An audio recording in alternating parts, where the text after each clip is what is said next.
I always believe that innovation happens at the grout between the tiles. So if you can connect different experiences, different worldviews, you get more than the sum of its parts. And I think that's what this conclave is about, and that's what, although, I actually have a pair of shoes, sneakers, like that color exactly. So I'll be happy to send you, it's on my Instagram, you should check it out. So not all corporate types wear those sort of shoes. So, but that's I think, the idea that we are greater together than we are individually. I see that in my role, I bridge several walls like this. Academia and practice is one.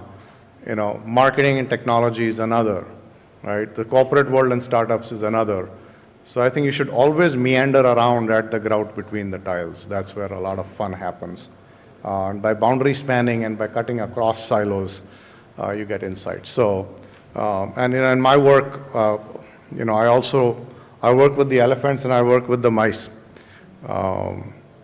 So I've spent a lot of time on big company advisory and board sorts of things, but also working with a bunch of startups. So I like to share with you my learnings and my experiences.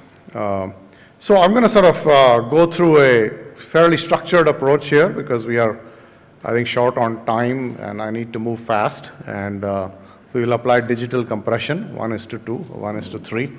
And, but I want to sort of share 5 ideas with you.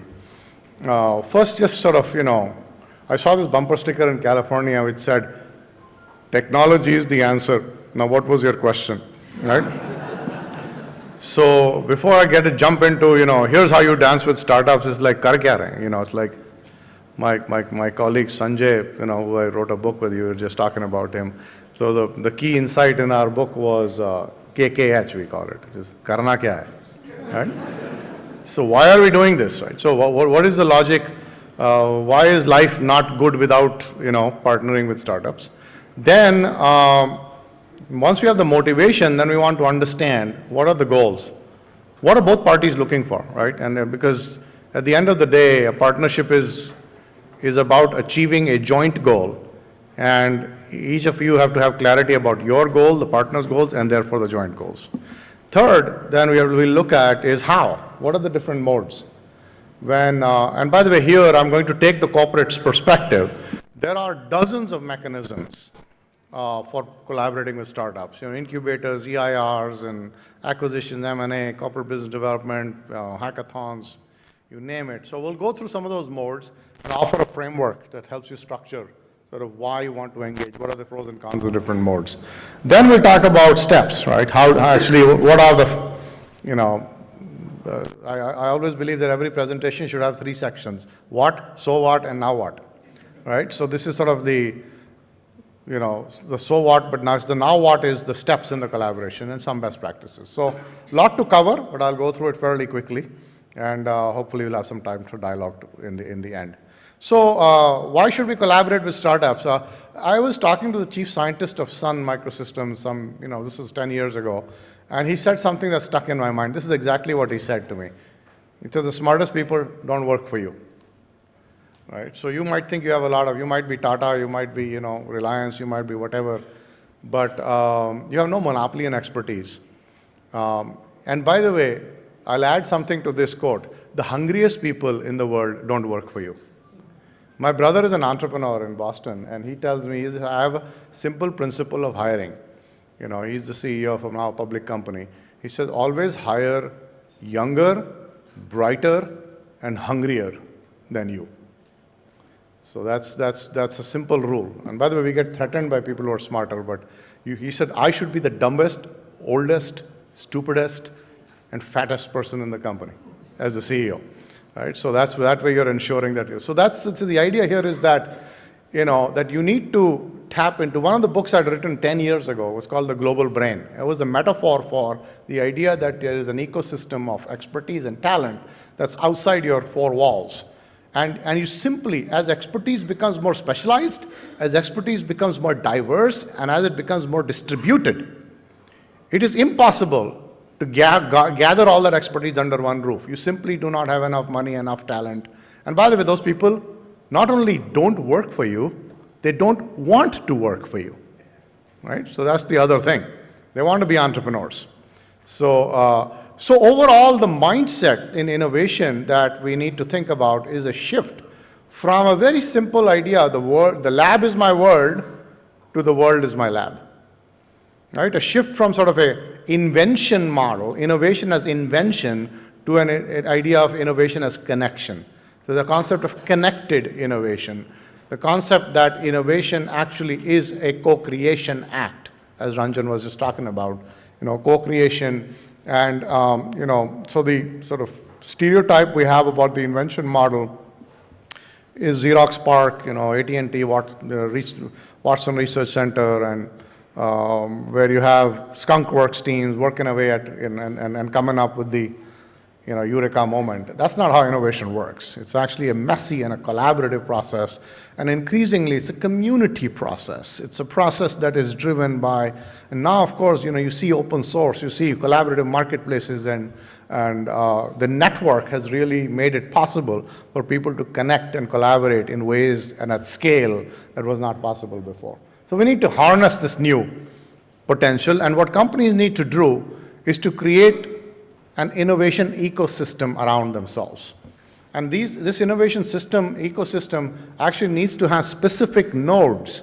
Each node needs to be managed proactively. These nodes can include entrepreneurs, NASSCOM's 10,000 startups, incubators, universities, research institutions, VCs, private equity folks, e-marketplaces, innovation marketplaces, industry consortia, professional society, alumni, so this is actually when IBM talks about their innovation ecosystem, there are 15 different nodes, and in each node they have somebody managing, what they do within that. So, by the way, the flip side of this is also true. If you look at one of these nodes, it's universities. So what we need to do as universities is, for example, at my research center, I run a research center of technology and innovation at Kellogg. One of the things that we are doing is actively partnering with corporations. To give you a quick example, one of the things we've done with Bosch and with Allstate and with Best Buy, companies like that are, Bosch came to us and said, we want to figure out what's happening with the IoT cloud and industrial applications. They are big leaders in IoT. It's an 80 billion euro company. I didn't even know they were that big. And so they said, we want to understand what are the opportunity spaces, what's happening in the construction industry. So we created a business challenge. It was a 3-month sort of challenge for our students where we brought them together and they ideated and came up with some very interesting use cases that have gone up to the board at Bosch. We did the same thing at Allstate, where they said, we want to figure out how to monetize all the data that we are getting from the applications, driver data, because now you have an app and they have 2 million drivers who use the app every time they get in the car. So my students, in collaboration with the engineering students, it was a 3-way collaboration with the engineering school, Kellogg and Allstate, came up with essentially a predictive algorithm where you get in the car and on that trip it will tell you how likely you are to be in an accident. Based on driver data, road conditions, traffic conditions, and time of day, all that went into the algorithm. And and they are actually now rolling out that product as a safe driver programs on the app.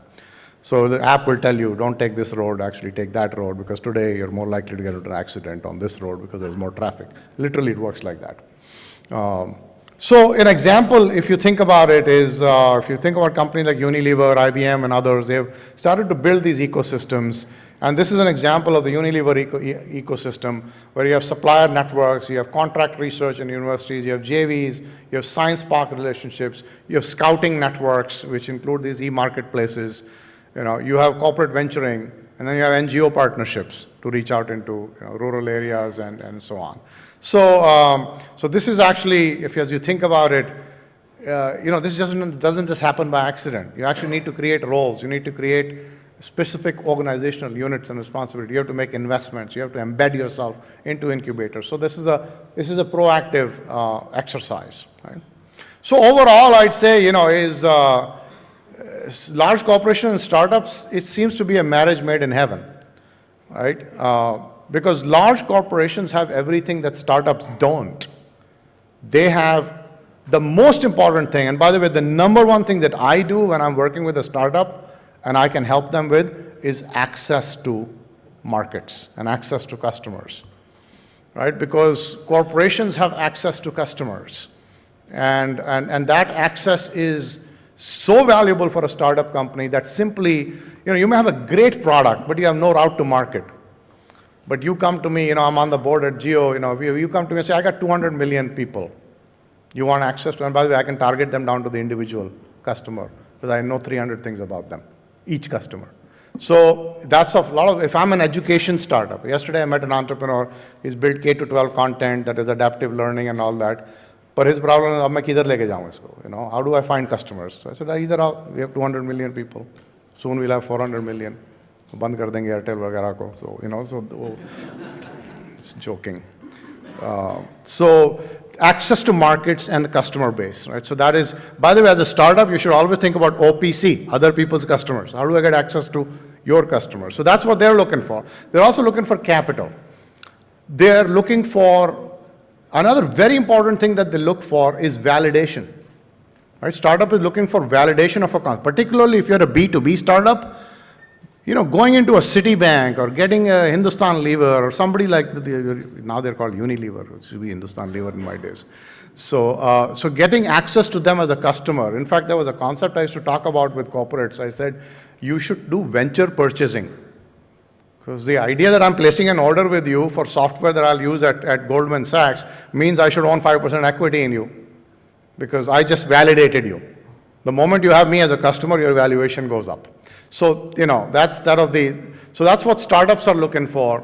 Economies of scale, domain expertise, companies, they've spent a lot of time trying to understand their customers and markets. On the other hand, large corporations are slow, right? So what startups have is, they're creative, they move fast, and they're pathologically optimistic, right? I mean, really, if I remember talking to the founders of this portal called Excite, they were number 7, but they had done quite well. So I talked to the founder, Jerry Krause was the co-founder. So I said, Jerry, you were number 7 as a portal business. What make you think that you could win? He said, we were young and we were unencumbered by reality. If we just knew what we were getting into, it was stupid.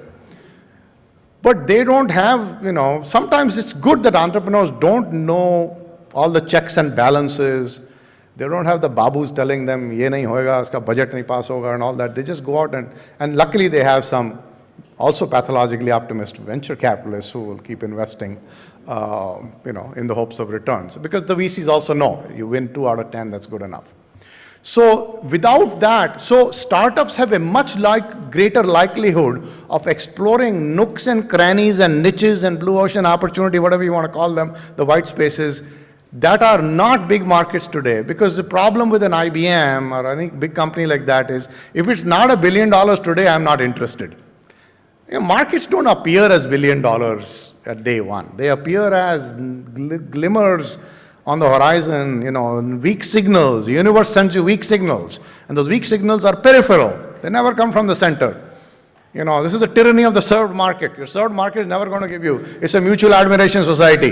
It's like they have Barney in the US, right? I love you, you love me, and nothing happens. Because you're not exploring, the customers are pissed off or are not doing business with you. Your peripheral vision as a corporation is extremely poor. Because you're constantly focusing on your served customers. This is a startup that will tell you, there's something going on here, there's something going on there. And by the way, there's something disruptive. And by the way, they have nothing to cannibalize. So if you have nothing to, they said that God built the world in 6 days, that was because he didn't have an install base. Right? So there's nothing to fear. There's no fear of cannibalization. It really holds a lot of, because corporates have a really hard time with disruptive innovation. We have a festival it's an American festival, Thanksgiving, right? We eat a lot of turkeys, so the expression goes, the turkeys don't vote for Thanksgiving, right? So no corporate wants to vote for something that's going to kill it or disrupt itself.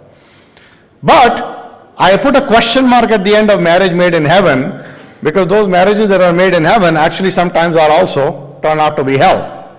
Because there are a number of, so if this was so easy, why won't everybody be doing it? Turns out it's not so easy. First of all, there is a cultural incompatibility. You know, a startup fails to understand why it takes you 6 months to do due diligence, and why there are 500 people involved in approvals, and why do I have to go through so many rounds of this and that? So there's basically, you know, I call this I'm an electrical engineer, I remember a term, impedance mismatch, right? So you have basically a difference in the clock speed and the difference in the way that people think. And conversely, you know, for example, if you come to me as a startup, in fact, I was working with a startup and they had built a compliance solution, a real-time compliance for IT assets. So they were asked, I introduced them to Wells Fargo, big bank. So the Wells Fargo had a long list for them. You know, what is your cybersecurity, this thing, have you done this testing, are you Basel compliant, you know, for SOX compliance, this. So they're like, what is all this? Why do you, he said, well, you know, I have 200 million customers, and you don't put your software on my system and crash the whole thing. So you have to go through all of these certifications, you have to go through all of this. And as a startup, you've never heard this word, compliance, right? You've never heard cybersecurity. Wo kya hota hai? Let's try it out, see if it works. You can't do that, not with a big bank. So that discipline, while it, you know, so it's very difficult for both parties to understand this. There's a lack of trust, right? For good reason, you know, that wo mera idea leke bhag jayega, right? So they'll steal my idea, they'll steal my IP. And by the way, as a startup, I have to tell you, I worked with many, you have zero Zippo IP protection. What are you going to do? Pursue or prosecute your talent against Microsoft? Good luck with that, right? They have $100 billion of cash, you have one person and a dog, right? So you have to actually, so it's sort of that lack of trust. Then from a corporate standpoint, a lack of clarity of goals. You know, this is nowadays, this whole jugalbandi thing, you know, it is also innovation, no, lots of things, AI, innovation, these are all fashion, buzzwords.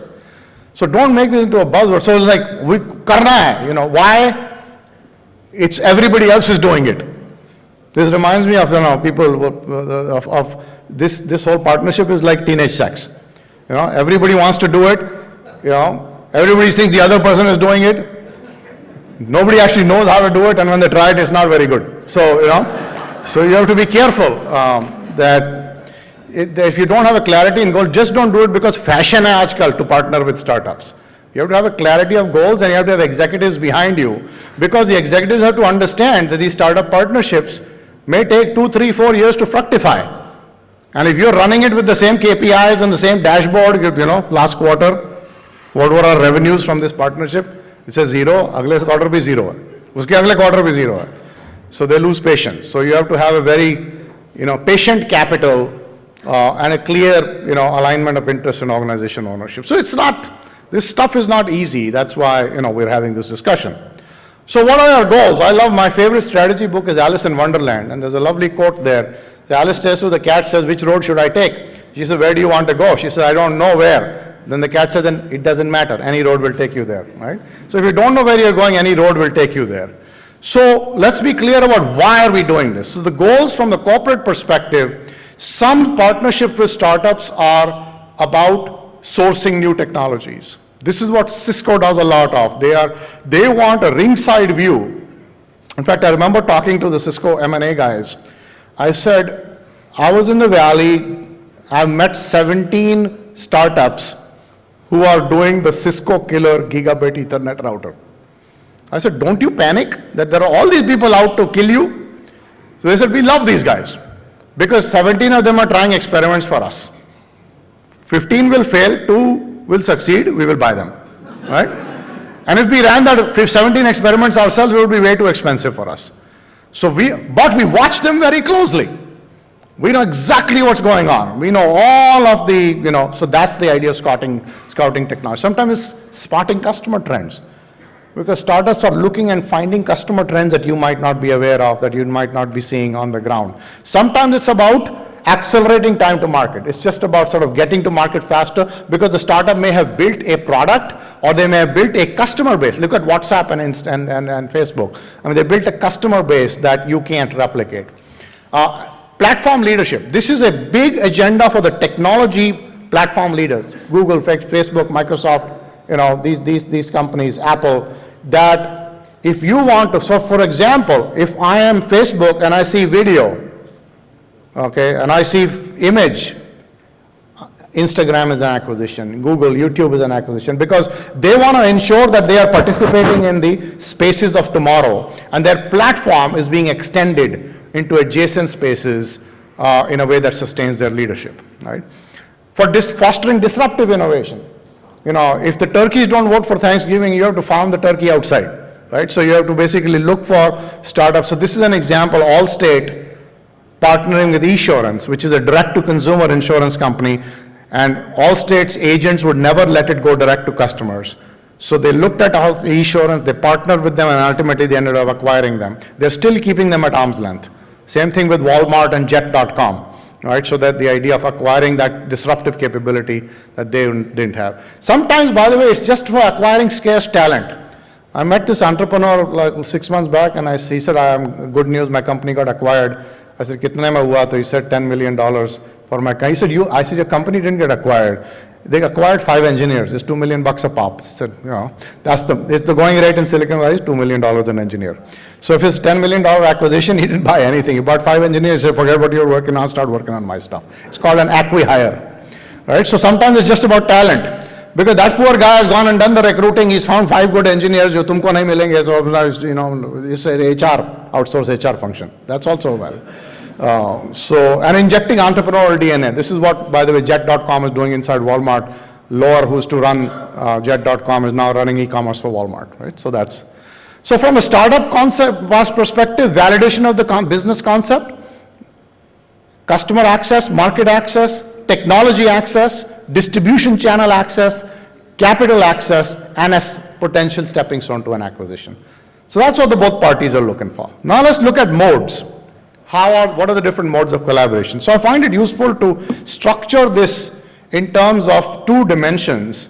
The level of integration that you seek in that relationship with the startup, right, which is you want to leave them completely independent, or you don't get too involved in their business, to the other extreme, where you actually end up owning them. That's one dimension, the x-axis. And the y-axis is resource requirements, which, by the way, tends to be somewhat correlated, because obviously if you're involved more deeply, you have to invest more resources, but not necessarily. There are some off-diagonal elements too. So, for example, a university partnership. I joke, that there are dogs and there are cats, right? Dog is high investment, high return. A cat is low investment, no return, right? So as a pet. So same thing, university partnership. It's a low investment, low return. You say, acha, we'll sponsor us back 2018. ठीक है, अच्छा है. But it's sort of like, it's a good place to start, but it's not the level of resources you've committed, and you're not getting involved in the governance and so on.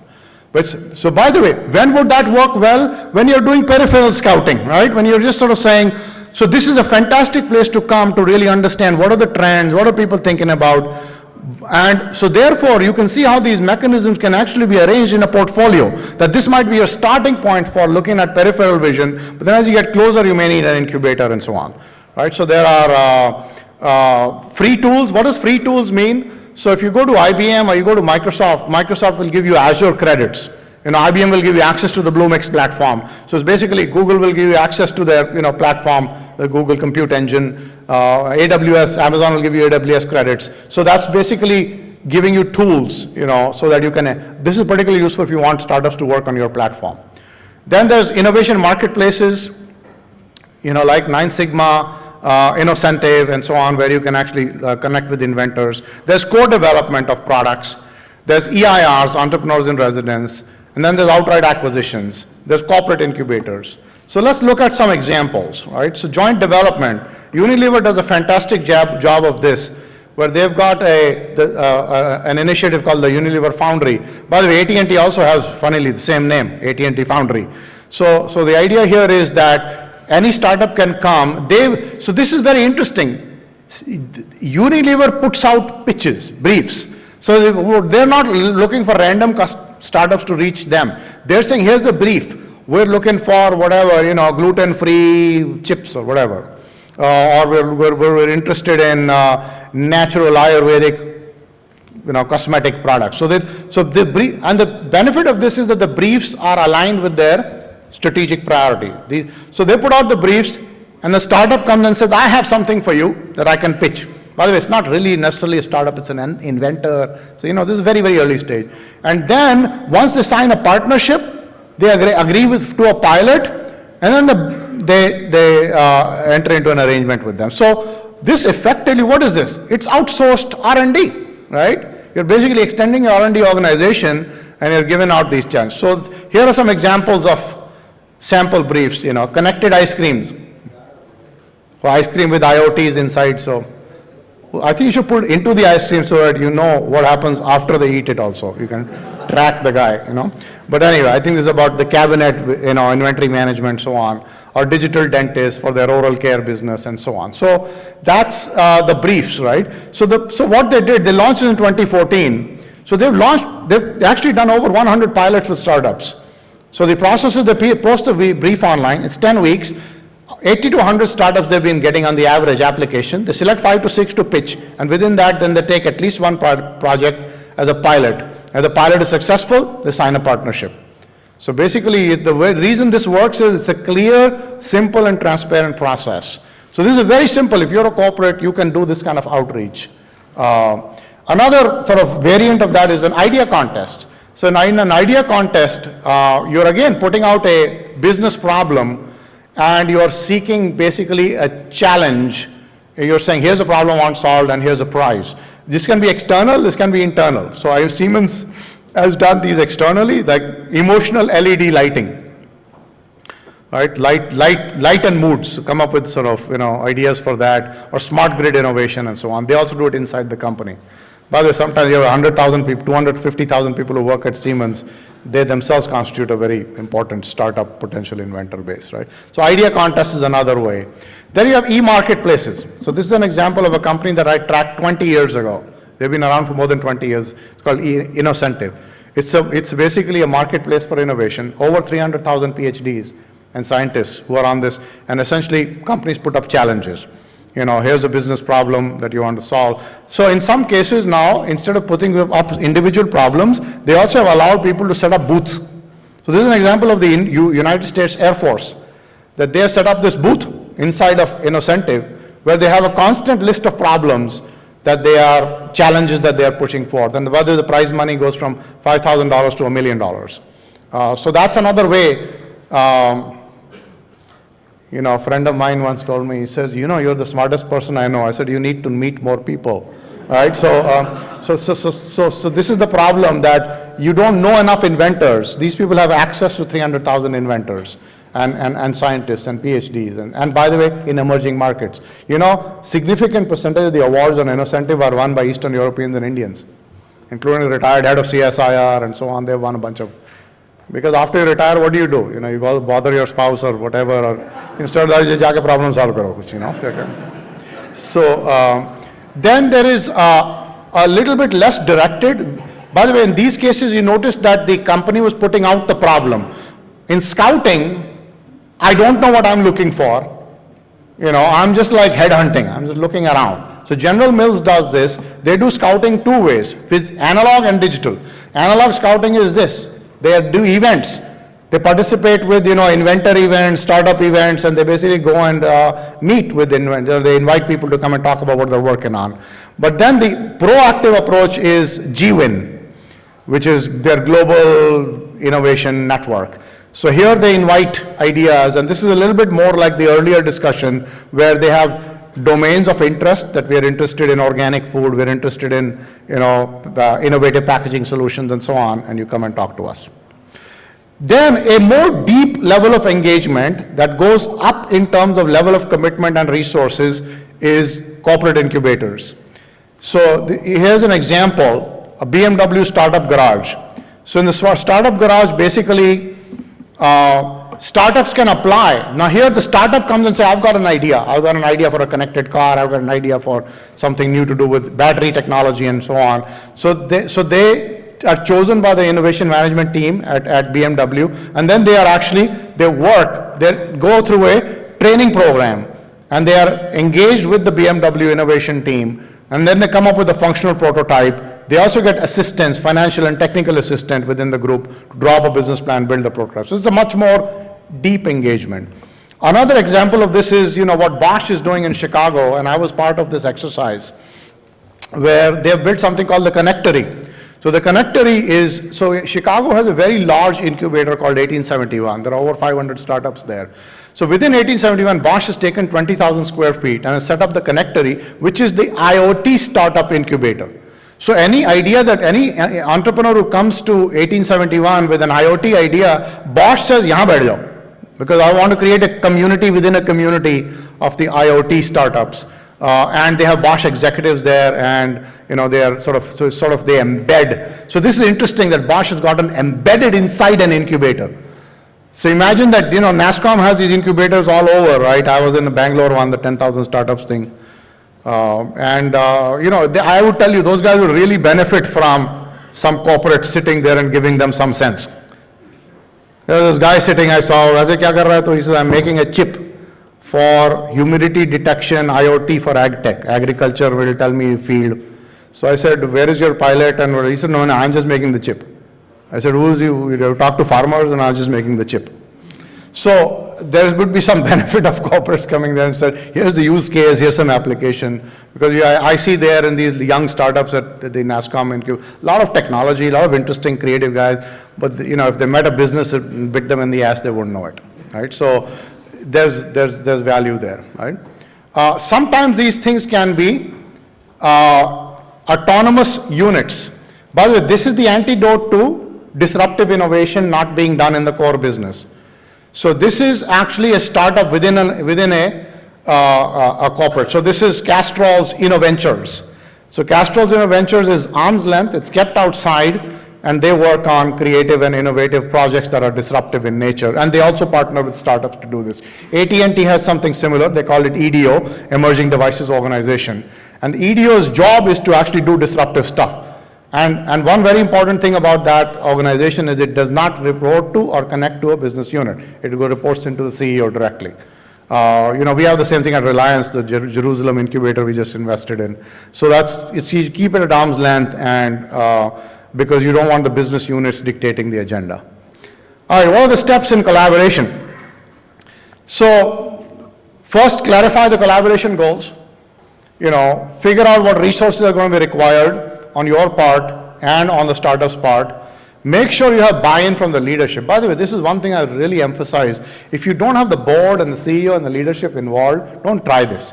This is a middle management exercise. It's not something that's done at the middle management level. Define what is the risk level. Sometimes when corporates partner with startups, they're like, "Why are you doing this? This is too risky." They're like, "Yeah, that's why I'm a startup." Right? So you have to know what is your stomach.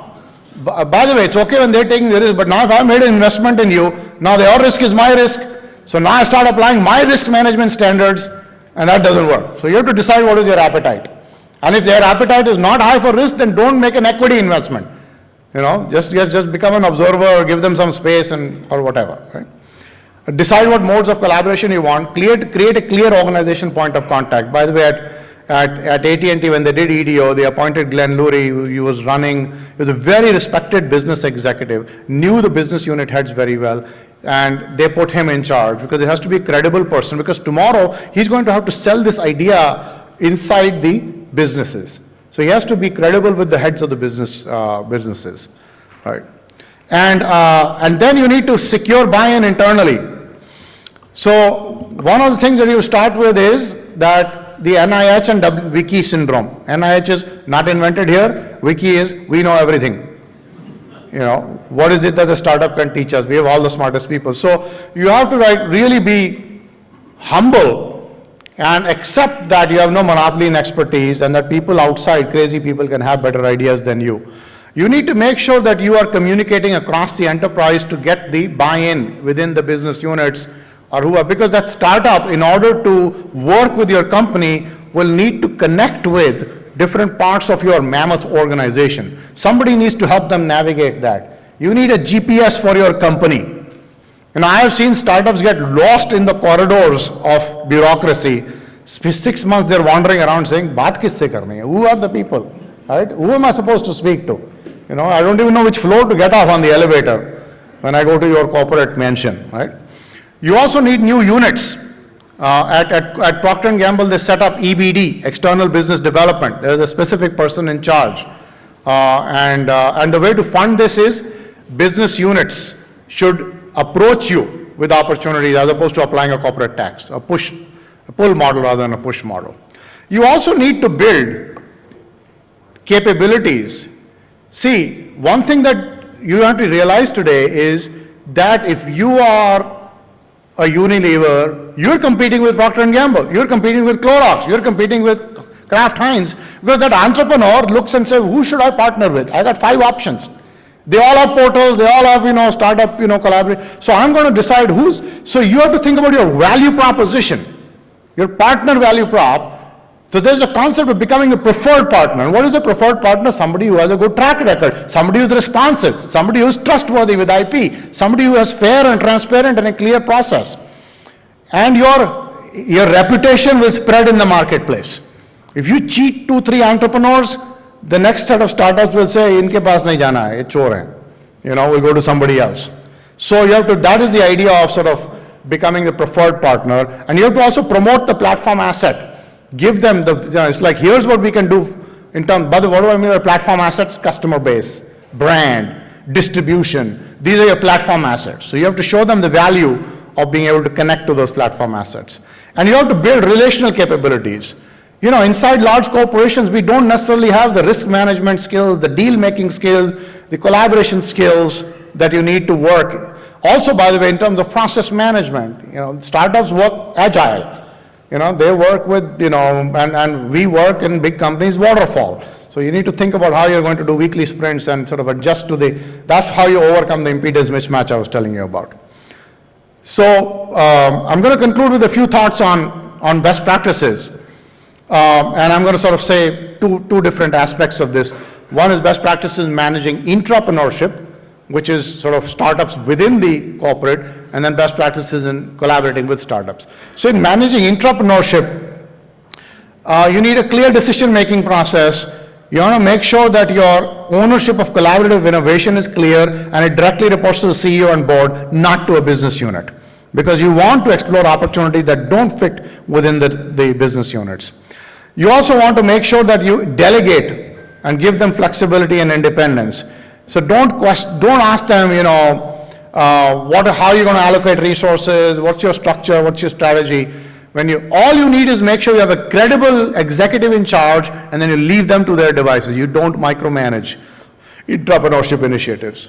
You need to, at the same time, give them a very clear mission and mandate, because you want to make sure that this exploration that's going on in intrapreneurship is on strategy, with the caveat that strategy should include some peripheral vision, not just your existing markets.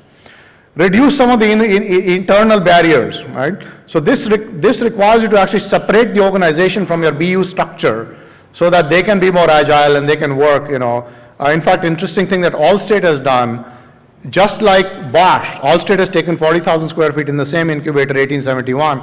They put 400 people from their connected car team and their advanced underwriting team there, so that, and what somebody was telling me was very interesting on the executive. He said, I didn't know all these people existed. Now I walk down the hallway and I meet some actuaries, I meet some interesting people. But we were lost in our corporate headquarters, but now there's just 300 people, and they're doing some really interesting business unit collaboration, cross-functional collaboration that was not possible. And in terms of startup collaboration, I say make sure you have buy-in and not just a mandate from the top, because a mandate doesn't come with buy-in.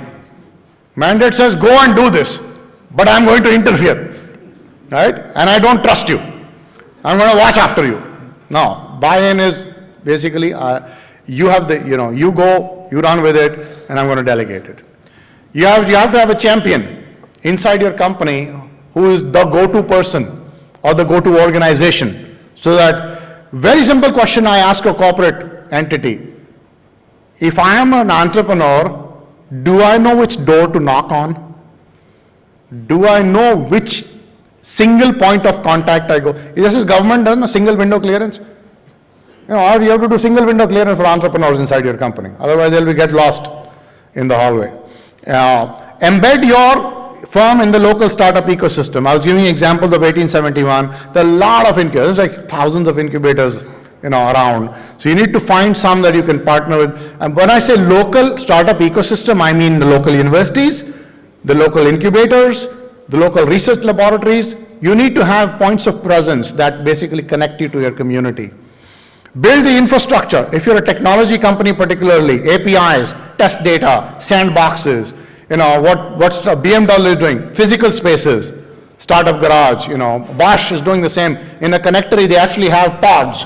You come in, you set up your office there, work on stuff, right?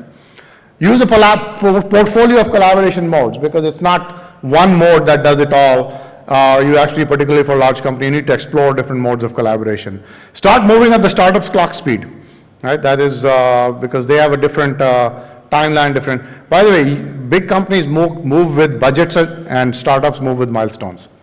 And there's a fundamental disconnect between those two. Figure out what the KPIs are. Right? And the KPIs come from an understanding of your goals. So you need to know what are we trying to accomplish and how will we measure and how will we define success. Well, success is not defined as we are partnering with 88 startups, we are good. Or uska hua kya? What is the outcome? So what is the, do we have a game plan? How many initiatives, how many investments, and also which technology platform leadership we need to do. So you need to have clear KPIs. And when I say collaborate, it doesn't mean you dominate. Right, so it is really, collaboration has to be done, sort of I started out with the picture of the elephant and the mouse. So think of the elephant and the mouse having equal weight. Even though that startup might be much smaller, but it doesn't mean that you can throw your weight around, because it's meant to be a partnership of equals, even though it might not seem so. So that's my story, and I'm sticking to it. Okay. Thank you very much.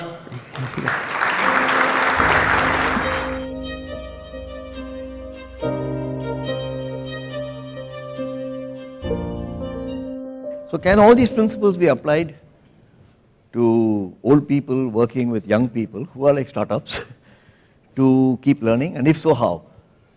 That's a great question. By the way, it's old people and also old companies, right? Yeah, that's what I'm saying. So old companies are all that. So I'm equating old people to old companies, large companies, and young people to small startups. No, I think that's a great question. I think the way to think about it is that it's not old people I'm worried about. It's the people who refuse to learn, right? So I tell some people that education is not about replacing an empty mind with a full mind.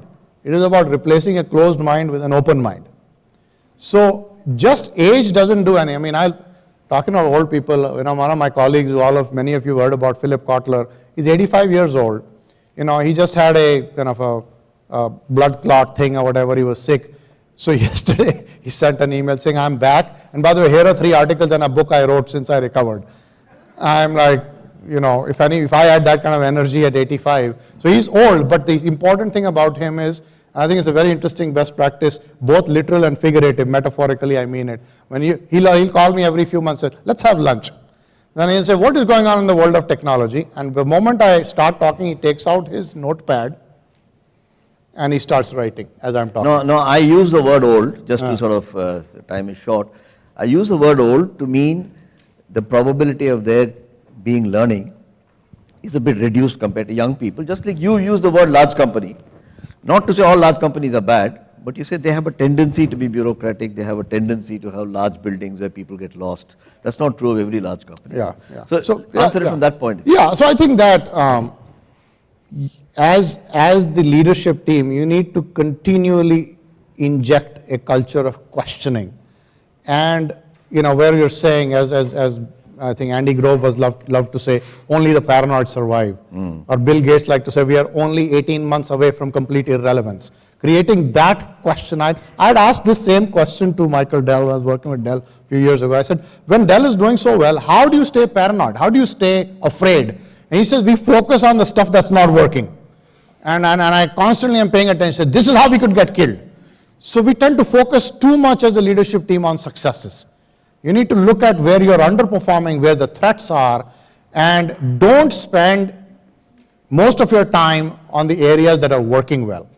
You need to look at where the trouble spots might be and stay young, stay afraid that way. And that is the important task of the leadership team, not to get comfortable and to actually, if it ain't broke, keep looking. Okay, that's great. Just let's, Picasso, I think he said it takes a long time to get young. Yes. And applying that principle to a market which I'll call management education, because that's your forte. And we are old people. And lots of people here are from management education. How can teachers learn from students? I think we learn from students all the time, and it's becoming more possible to do that with technology now, where you have peer-to-peer learning, and you can inject that. So for example, one of the things I'm doing in my class now is when I give people an assignment, I have peers evaluated in addition to me. And I also ask them for coming up with creative ideas.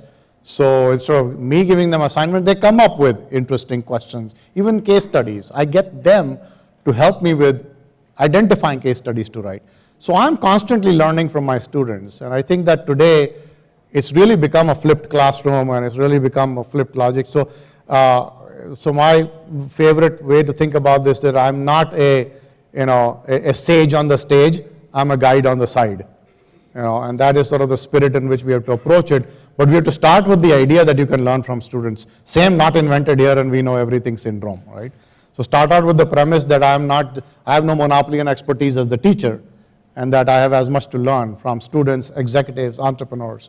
And I think the other thing that requires us to do, at least personally speaking, I'm on the road, a third of the time, because I'm learning constantly from entrepreneurs, from people who are out in the field, trying interesting stuff, sitting in board meetings and working with, leaders in the business world. So we need to get out of the ivory tower. We need to get out of it. I tell to product managers, get out of the damn building. Go talk to customers. That's what we need to do as teachers. And I think that's part of the bridging. So if you talk to companies, I'm giving the other perspective, Yeah. the corporate perspective, you'd say that we've been doing this all the time. What's new about it? For example, I cut my teeth in Hindustan Lever. Right. And we wanted a distribution system. We said, we're not going to set up our own depots and godowns.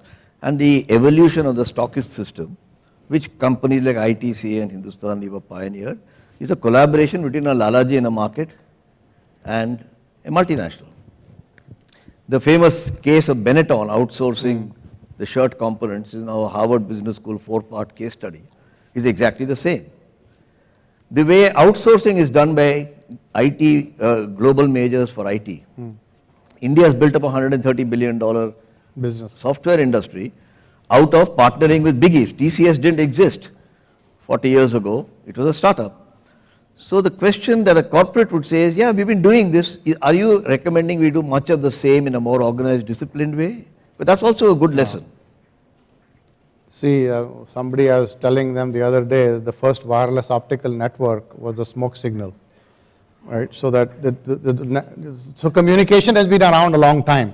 The only difference between smoke signal and 4G is bandwidth, right? So it's faster. So that's the thing, that this idea, no ideas are new fundamentally, but I think what has happened now is the advent of the network has allowed these connections to become Far more vibrant. far more global, and also have persistent and real-time connectivity with your partners. Flip side is that that same network is also creating disruption much faster. So it's a matter of speed and a matter of scale.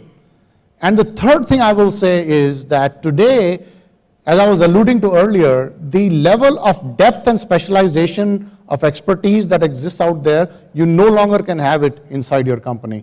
So it has become more urgent to do more diverse partnering with a larger scale and with greater speed. And what is the problem? The network. What is the solution? The network. So I would submit it probably took Hindustan Lever 20 years to figure out the stockist system. Today you have 6 months. So the speed at which things are moving makes this partnering more urgent, and it also needs to become more global because the solution might be sitting in India. You didn't build a global distribution stockist system, but today everything is global. So those are some differences. It's a matter of speed and scale. Good, that's very clear. I think we should close now with the last question for you. I was very interested in your chart number 6. I counted it. कौन सा था वो? I am coming to that. It's good to number your charts, by the way. That's where you drew those pictures of the ecosystem. Now that's a generic one you have prepared, and I want to know specific, because entrepreneurship is like art and poetry. It is very idiosyncratic to a particular culture. Management is very process orientated. You must be repeatable, you must be efficient, etc. And making these two talk, and you explained very beautifully all the challenges. Question for you is, what would you change in that chart specific to India, if any? I think that the rather unfortunate thing is that, and actually that is the reason we're having this conclave, I would not be able to build as vibrant a connection to universities, research institutions, laboratories, because that R&D, private R&D expertise, scientific intelligence is not that. And also the mechanism, I mean today, the smoothness with which a Stanford engages with the startup ecosystem is nowhere close to what an IIT can achieve, or even when you go down to regional, that culture isn't there, and we have these strange sort of rules about how much faculty can make income and doing consulting and all that. So we've created a lot of bureaucracy around us. So that's one area that would be. On the flip side, engaging with entrepreneurs, I would go much deeper and broader, but I would need to build listening posts that are more diverse. Because again, the level of organization of the incubator, like in the US, I could reach out to 10 incubators and get a huge amount of reach. I could reach out to Northwestern, I could reach out to Stanford, I do 5 university collaborations and I'm done. I think in India, it's much more like, to give you a retail analogy, we are unorganized retail, right? As opposed to like, so I can't go do a deal with Walmart, I have to go to 1,000 Kirana stores. So that is, it'll be a more distributed system. So I have a suggestion for you, and please say yes. Yes. And to Ranjan. This is the 333rd innovation conference I'm attending during my 50-year career. ये सबका हिसाब रखते हैं 6 slide 333 conference. So सवाल कितने पूछे हैं आपने? I want you to guide SP Jain, and my request is to SP Jain faculty to work with your guidance on developing an Indian innovation ecosystem, allowing for some of the natural deficiencies, cultural factors. I think it will be a good contribution to innovation. So Ranjan, task for you. Mohan has agreed. He has said yes before I finished. Thank you very much. No, thank you. Thanks a lot. Thanks a lot.